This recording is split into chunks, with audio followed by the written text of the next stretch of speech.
Doctor Shahnawaz कुम्हार कत्ल का मामला और नए इंकशाफात सामने आए हैं। डॉक्टर शाहनवाज कुम्हार को मावरा अदालती कत्ल किया गया सिंदड़ी पुलिस के हाथों। मीरपुर खास में उमरकोट के बासी डॉक्टर शाहनवाज को कत्ल किया गया, लेकिन कत्ल किए जाने से कबल उन पर बलवाइयों का तशद्दुद रिपोर्ट में आ गया है। उसमें उनकी 5 पसलियां टूटी हुई थी और गर्दन का जो जोड़ है वो भी टूटा हुआ था। उनके सीने में काफ़ी बेईमाना तशद्दुद किया गया था, यानी यूं हुआ कि जो कबर कुशाई के बाद लम्स मेडिकल यूनिवर्सिटी के माहिरीन ने रिपोर्ट मुरतब की थी डॉक्टर शाहनवाज कुम्हार के कत्ल के हवाले से, उसमें बताया गया है कि डॉक्टर शाहनवाज कुम्हार को पहले ही मार दिया गया था और पुलिस ने जुड़तू मुकाबले में उसको मारने की फार्मेलिटी पूरी की थी।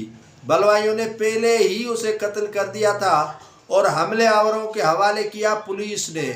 असद चौधरी और दीगर जो आसिफ रजा बलोच और डीआईजी जो जावेद जसकानी है, उनकी तरफ से तोहफा दिया गया था डॉक्टर शाहनवाज कुम्हार का सिर, और जिसके बाद उन्होंने कार्रवाई करते हुए डॉक्टर शाहनवाज कुम्हार को पहले कत्ल किया, जिसके बाद सिंदड़ी पुलिस के हवाले करके एक जुड़तू और जाली मुकाबला बनाया गया।